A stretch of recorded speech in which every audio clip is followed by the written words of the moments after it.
I once thought stories of betrayal and deception only happened somewhere far away on social media, in movies and other people's lives. But one day I realized I had become the central character in a tragedy I had never imagined for myself. It all began at what was supposed to be a perfect engagement party for my cousin. The family gathered together candlelight, glowing laughter filling the air. And in the midst of it all, I was made into a joke simply because I was still single at 35. What I didn't know was that just moments later, a single remark would shatter everything I thought was secure. That was when I discovered Janet's perfect fiancé, the man adored by my entire family, had secretly been pursuing me for months. And worse, I had allowed myself to be pulled into his orbit. This is not just a story about betrayal. It is the story of my journey from weakness and humiliation to the moment I finally stood tall and exposed a liar in front of everyone. A painful path, but also one of immense strength. If you've ever felt small, used, or dismissed, then perhaps my story will show you this. Even in the darkest moments, you can still find your own light. Chapter 1: Introduction and Setting. I still remember vividly the engagement party of my cousin Janet. It was a sunny Sunday morning, the whole family dressed elegantly, raising their glasses to celebrate her fairy tale love with Keith, the perfect fiancé in everyone's eyes. Yet in the midst of that glittering scene, I sat there, once again becoming the familiar subject of gossip. Lena, 35 already, and still using dating apps. Even the bots won't bother replying. Someone tossed out a joke, half true, half mocking, and a ripple of giggles spread through the room. Then another voice chimed in, dripping with false pity. Poor thing. Maybe love just isn't in her destiny? I heard every word sharp as needles piercing my skin. The room went momentarily silent. Then the clinking of glasses resumed as though they'd just witnessed a comedy act. I forced a smile like I always did. Successful yet single, I had grown accustomed to being compared, measured, and belittled. But that morning something happened that made me realize my life was about to take a turn I had never imagined. While I was struggling to swallow the humiliation of being made the punchline, the groom's older brother Michael suddenly blurted out, "Wait a minute, isn't she the one from those messages Keith sent last month?" The entire room froze, and so did I. I glanced at Keith. He sat there, eyes fixed on his phone screen, utterly unbothered, as if none of this concerned him. Without the slightest hint of shame, he slid over the receipt from the previous dinner party, $347, murmuring, "Thank you, you're amazing," without even looking up. In that very moment, I knew something was terribly wrong. Keith Morrison, the flawless fiancé of Janet, the man set to walk her down the aisle in just 3 weeks, was the same man who had been secretly texting me for months. Chapter 2: The ambiguous relationship with Keith. It all began with the smallest, most harmless things, so harmless that I didn't even realize I was already slipping. Keith would send me casual little messages after family gatherings. At first, it was nothing unusual. "How did you like the food today?" Or, "You once mentioned that book, could I borrow it? I thought it was perfectly normal since we were family. Nothing to be alarmed about." But then the messages grew longer, more personal. He asked about my work, praised the achievements that no one in my family ever really cared about. He seemed to understand me, to listen to the pressures I kept hidden behind my calm smile. After years of being labeled the successful woman, but perpetually single, his attention felt like rain in the desert. Then, Keith began to complain about Janet. He said she was too consumed by the wedding preparations that they didn't truly understand each other, that sometimes he felt he had chosen safety instead of love. I knew I should have stopped right there. I should have blocked him and told Janet everything, but I didn't. I was too weak. Maybe it was because I was so tired of family gatherings where everyone would ask, "So when's your turn?" Maybe it was because it had been so long since I felt truly desired by a man. Keith made me believe he saw the real me, not the label my family had stuck on me. We began having long, late-night conversations that lasted hours about books, movies, secret dreams. I remember one night he said, "Lena, have you ever thought that maybe we met too late? That if circumstances were different, we could have been together?" My heart clenched, and instead of shutting it down, I stayed silent. My silence was as good as consent. And then came the meetings in person, a cup of coffee, a dinner. At first, I convinced myself it was just friendship, but soon enough, the dinners grew more frequent, more extravagant, and always I paid. Keith had this uncanny ability to make it feel natural, inevitable. He'd say, "You're the successful one, you deserve to lead. I'll make it up to you with my love." I wanted to believe him. I did believe him. I still remember one night at a famous seafood restaurant. Keith ordered lobster, vintage wine, decadent desserts I hadn't even considered. The bill was over $340, and the only time he looked up was to say, "Thank you, you're wonderful." Then he went right back to his phone. I should have seen it then. I should have realized this wasn't love. It was exploitation. But my heart, lonely for far too long, kept making excuses. I told myself, he's just stressed about the wedding. He only needs someone to confide in. Maybe things will change. Meanwhile, Janet, my cousin, was blissfully preparing for the wedding, carefully writing invitations in her neat handwriting, excitedly talking about the honeymoon. I watched her with a mix of affection, guilt, and selfishness. I knew I was standing on dangerous ground, but I lacked the courage to walk away. Keith knew exactly how to strike at my deepest insecurities. He whispered that he was drawn to mature, independent women who knew what they wanted. He told me I was strong, but still made him want to protect me. To a woman always seen by her family as single but wealthy, his words were intoxicating like a sweet drug. I deceived myself into thinking I was special, that Keith chose me for love, not money. But the signs were all there: the lavish meals, the conversations revolving around finances, the gleam in his eyes whenever I mentioned investments or assets. That night, as I signed the bill with trembling hands, I felt it for the first time something wasn't right. I wasn't sure anymore whether I was following my heart or simply walking into the trap of a calculating man. And that unease, faint but undeniable, became the turning point that started to open my eyes. Chapter 3. Realizing the Truth.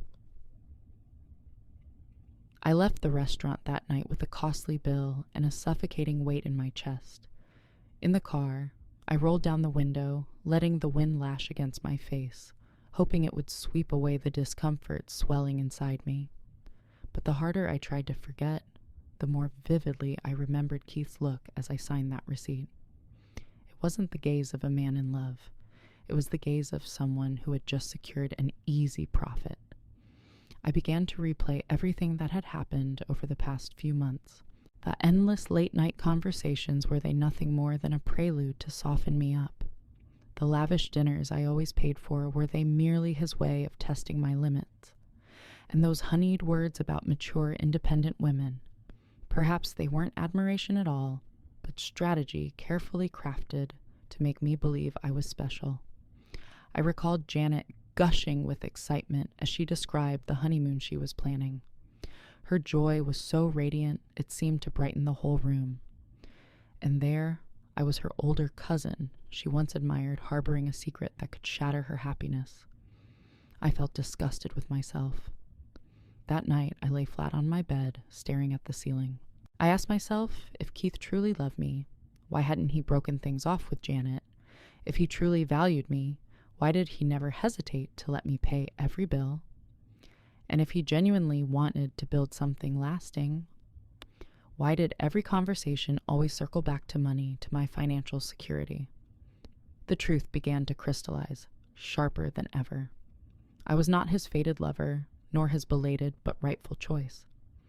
I was merely a fallback, a financial lifeline he could cling to when needed. I realized I had let loneliness and the desperate craving for love blind me. I had turned myself into easy prey for an opportunist. Worse still, I had betrayed my own family, even if only in the shadows. The next morning, standing in front of the mirror in my crisp business suit, I saw a different woman staring back. She was no longer the proud Lena of shareholder meetings, nor the successful but single Lena gossiped about by the family. In her place was a weary woman, dark circles under her eyes freshly betrayed by her own self. I knew I had to stop. I had to break free from this spiral before it devoured me whole. But like any addict to toxic affection, I wasn't strong enough to cut it off immediately. I only made a private vow the next time Keith came to me, I would keep my distance. I would be more clear-headed. But what I didn't anticipate was that the truth was far crueler than anything I had just uncovered. And then one evening in a crowded restaurant, every illusion I still clung to shattered into pieces. Chapter 4, Climax. When the secret at the restaurant. I agreed to meet Keith one more time, partly out of curiosity, partly because I wanted to end it for good. He chose Russo's, a trendy downtown restaurant where successful professionals often gathered after work. I arrived 15 minutes early and picked a secluded corner, a place where we could talk privately. In my head, I had already rehearsed what I would say, that I didn't want any further involvement, that everything between us had to end here. Keith arrived right on time, but instead of walking straight toward me, he veered off to a large table in the middle of the room. I froze in surprise. 3 men were already seated there, and I recognized them instantly, Keith's college friends. I had briefly met them at Janet's birthday slick suits, calculating eyes, the kind of men who oozed entitlement. Keith pulled out a chair and sat down his back facing me. They burst into laughter, ordered beers, and the clink of bottles carried across the room. I almost stood up to leave, assuming I'd been stood up. But then, a few stray words drifted over to me. So, when's the big day? One of them asked. 3 weeks, Keith answered casually, not a trace of excitement in his voice. Another man snorted, marrying Janet. What's the point? She's still drowning in student debt, barely makes a dime. Why tie yourself down to that? I froze. They were talking about Janet, my cousin, the one tirelessly planning her wedding day and night, while her fiancé sat here mocking her. Then another voice cut in. If you're going to marry someone, it should be the cousin. Lena's the real prize. She's rich. She's got a house investment. Way better deal than Janet. A chill shot straight down my spine. Keith didn't deny it. Instead, he smirked and leaned in, speaking just low enough for the table, but loud enough for me to catch every word. Honestly, I've been thinking about it. Janet gives me stability, family approval. But Lena, that's the smart move. She pays for everything, thinks it's love. Truth is, she's just auditioning to be the upgrade. My heart pounded so hard it felt audible through my blouse. My hands trembled. I slipped my phone from my purse and hit record. I needed proof. Everyone needed to hear this. Keith kept going, his arrogance flowing like poison. Janet's easy knave, her family loves me. But Lena, she's got assets, a career. Why not have both marry Janet for the image, keep Lena as the long-term sponsor? Best of both worlds, you know what I mean. The clink of glasses followed, punctuated by their laughter. My stomach churned. The entire truth lay bare before me. I wasn't some forbidden love nor a sweet secret. I was a pawn in his filthy game, a backup plan, a walking bank account. When their conversation lulled, I stood up. Every step toward their table was heavy, but under the restaurant lights, I felt a strange surge of clarity. As I stopped at the edge of their table, I felt their startled gazes. Keith whipped around his face, draining of color. Lena, you're here, he stammered clearly, rattled. I didn't answer. Instead, I pulled out my phone, pressed play. His own voice rang out above the bustling restaurant. Lena pays for all my meals, thinks it's love. Truth is, she's just auditioning to be the upgrade. Silence fell like a curtain. His friend shifted uncomfortably, avoiding my eyes. Keith stood frozen, his face flushing crimson before turning ghostly pale.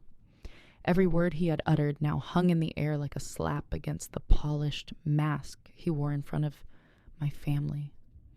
I stopped the recording, slid my phone back into my purse, and said quietly but firmly, "You are exactly the kind of man I never thought I'd meet." Then I turned and walked away, leaving Keith under the scornful stares of his own friends. That night, for the first time in months, I didn't cry on the drive home. My heart still ached, but inside me was a new sensation, clarity. I knew I had been betrayed, exploited, but at least the curtain of illusion had fallen. And now I held in my hands the weapon that would change everything. Chapter 5. Climax. 2. The exposé at the family party. 3 days later, I arrived at Janet's engagement party. The venue was the elegant Riverside Country Club, draped in white roses, with candlelight glimmering off crystal glasses. I sat in my car in the parking lot for nearly 20 minutes, gripping the steering wheel, the same question looping through my mind: should I reveal everything? Finally, I drew a deep breath, handed my keys to the valet, and walked inside. The room buzzed with laughter and chatter. I spotted Janet, immediately radiant in a cream-colored dress, her face glowing as if she already held the whole world in her hands. She rushed to me, throwing her arms around me, exclaiming with innocent joy, "You're here. I was so afraid work would keep you away." Her familiar vanilla perfume brushed past me and my throat tightened. Then Keith appeared, his arm snug around Janet's waist, his smile practice polished, like everything was perfect. But when our eyes met, I caught the sharp warning in his gaze. "Don't you dare." I tried to remain calm, but the night quickly spun out of control. My mother, as usual, started flaunting my accomplishments in a way that felt more like mockery. "This is my daughter, Lena. Successful, wealthy, just closed another big deal." Aunts chimed in with pitying tones, but still single, unfortunately. Maybe marriage just isn't in her fate. I gave the same faint smile, the same cycle repeated year after year. Then, from across the room, Emma, another cousin, called out, "Isn't Lena seeing someone these days? I heard she's been going out to dinner quite often." The room quieted instantly. All eyes turned to me. I noticed Keith's hand, tighten on Janet's waist. His face drained slightly, betraying his fear. Janet beamed her eyes wide with curiosity. "Really, sis? Do you have someone new? Do I know him?" Before I could answer, a slurred voice rang out from the bar. Michael, Keith's brother, was drunk, raising his glass and pointing straight at me. "Isn't she the one Keith bragged about on his phone? The rich cousin who's been footing the bill for all his fancy dinners?" A faint crash echoed somewhere as glass shattered and the room dropped into dead silence. Janet whipped toward Keith. Her eyes clouded with confusion. "What is he talking about, Keith? What does he mean?" Keith stammered. "Don't listen to him. He's drunk. He doesn't know what he's saying." But I knew this was the moment of no return. I pulled out my phone, pressed play, and let Keith's own voice fill the glittering hall Janet gives me. Stability, family, approval. "But Lena, that's the smart move. She pays for everything, thinks it's love. Truth is, she's just auditioning to be the upgrade." Each word fell like a hammer. Janet froze. The champagne flute slipped from her hand, shattering on the floor, its sharp crack reverberating through the hushed room. I looked at Keith. His face was ashen, his lips moving without sound. Every pair of eyes in the room fixed on him, shocked, disgusted, contemptuous. Some aunts whispered. My mother stood motionless, unable to cover anything anymore. Emma pressed a hand to her mouth as if she couldn't believe her own ears. Finally, Janet spoke, her voice trembling. You did this to me. To my own cousin." Keith lunged to grab her hand, but Janet recoiled as though burned. Tears spilled down her face as she choked. "I never thought I could love someone like you." I said nothing more. The truth was undeniable. No one came to Keith's rescue. He muttered incoherent words, then fled the party, leaving behind a shattered image and a naked truth. I stood there, heavy yet strangely relieved. I knew I would face anger, judgment, whispers from my family. But at least Janet now knew the truth. I was no longer complicit in Keith's deceit. That night, as I left the party, I felt the final cord binding me to him snap. Everything had collapsed, but in the wreckage, a new beginning waited for me. Chapter 6: Consequences and Facing the Family. After that night at the Riverside Country Club, I thought I would feel relieved that the truth had finally come out. But only a few hours later, back in the silence of my apartment, I realized truth doesn't just liberate, it also unleashes a storm. My phone wouldn't stop ringing. Calls, messages, voicemails one after another from my mother, from Emma, from cousins, who never cared about me unless there was gossip to feed on. I turned the ringer off, but each vibration rattling across the cold marble counter still made my chest tighten. The next day, Emma called. Her voice was sharp-cutting. "Lena, I can't believe you. How long did you let this go on? Were you planning to expose it after Janet married him? Or did you really think Keith would choose you?" I swallowed hard, forcing my voice steady. "Emma, I never planned any of this." He pursued me. He made me believe he regretted it, that what he had with Janet was a mistake. Do you hear yourself? You're putting it all on him. But what about you? You stayed silent. You let it drag on until it destroyed Janet. I stayed quiet, because she was right. I had let my loneliness excuse everything. I had allowed myself to be led astray, and I hadn't been brave enough to speak up sooner. That afternoon, my mother showed up at my apartment. She didn't knock, just waited until I opened the door. Her eyes were heavy with disappointment. "You've shamed the family. But the worst thing is what you've done to Janet. She looked up to you, Lena. She admired you." I felt my heart crack into pieces, but for the first time, I didn't try to justify myself. I only said, "Mom, I know, and I regret it." In the days that followed, my name became a whisper in every family phone call. I felt their stares whenever I entered a room. Some looked at me with pity, others with disdain, and some with barely concealed excitement at having a new scandal to pass around. Janet never reached out. I only heard from Emma that she cried endlessly and moved back in with her mother. Keith vanished, no apologies, no calls, as if everything he had stirred up had been nothing but a cheap diversion, and once exposed, he simply ran to protect himself. And strangely, that truth hurt and relieved me at the same time, because it confirmed what I had heard on that recording: Keith had never loved anyone but himself. The days after blurred into a strange duality. On one side, the family's anger pressing down on me. On the other, the hollow quiet of my luxury apartment, the very place I had once taken pride in. I had everything. Outsiders dreamed of a solid career, financial security, a comfortable home. But I had never felt emptier. On the last night of that week, I stood by the window, staring down at the glittering streets. Cars streamed past lives, moving forward while I felt left behind. Yet in that silence, something stirred inside me. Maybe I had lost my family's trust. Maybe Janet would take years to forgive me, but I could not remain buried in the role of the used, the exploited. I had to save myself before anyone else could ever see me differently. And in that moment, I knew the real journey was only just beginning. Chapter 7: Healing and Rebirth. After the chaos of those days, I made the decision to see a therapist. It wasn't easy for me, someone who had always tried to prove she was strong, that she could handle everything on her own. But this time, I knew I needed a way out. At our first session, the therapist asked me a question that sounded deceptively simple. "Lena, what makes you happiest just for yourself, not to prove anything to anyone?" I sat there speechless. I realized that all these years, I had never truly thought about my own happiness. I only thought about succeeding so my family would scorn me less about making more money to mask my loneliness. But as for me, what I, Lena, really wanted, I had no answer. The next day on my way home, I stopped by an art supply store. I bought a set of brushes, some tubes of acrylic paint, and a few small canvases. I hadn't painted since high school, but carrying those things home, I felt a lightness in my chest. My once sterile apartment of cold gray tones now had a corner bursting with messy, vibrant life. That evening, I spread newspaper on the floor, opened the paints, and started painting the window in my bedroom.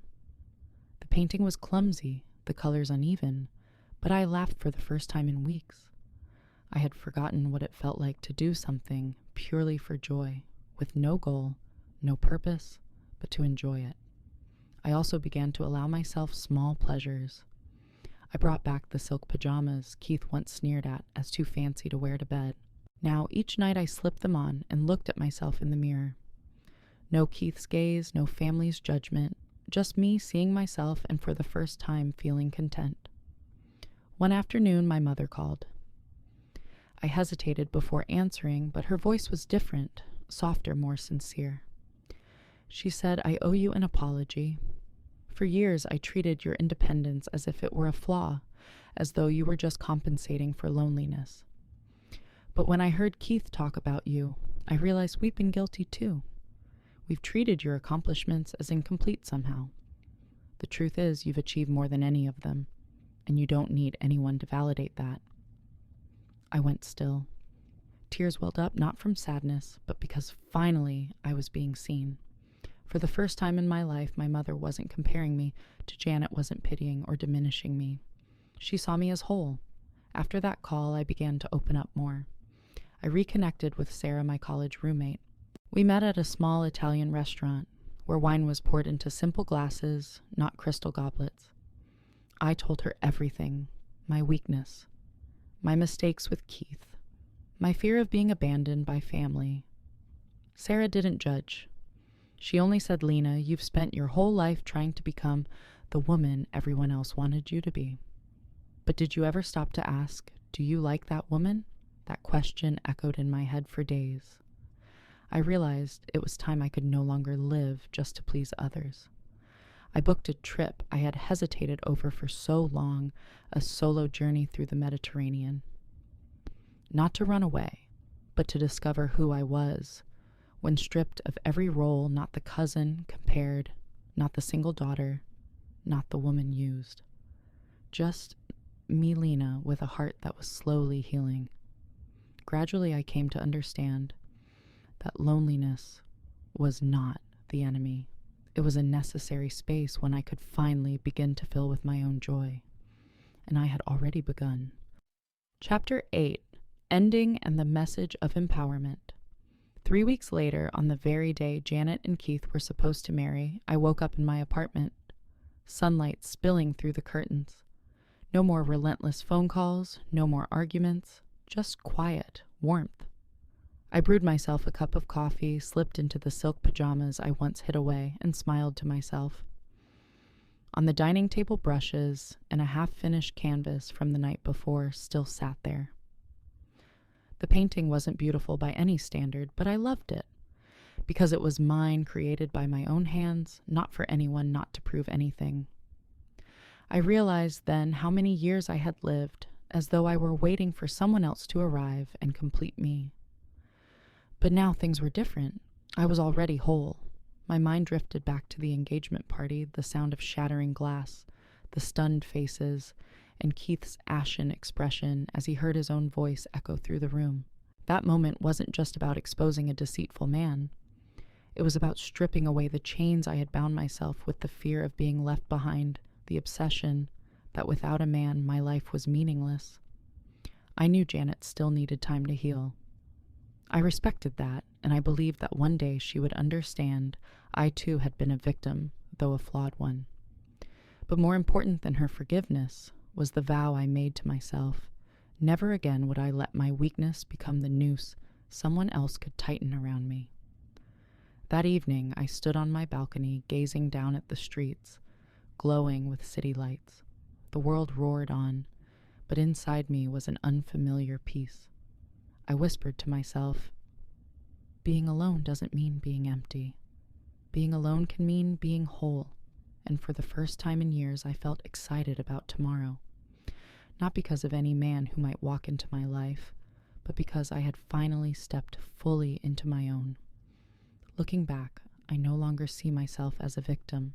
Yes, I made mistakes when I let myself fall for hollow, sugary words. Yes, I caused pain to the people I love. But from that very wreckage, I found something vital. My true worth was never in the hands of any man. I stood back up, pieced my life together from the fragments.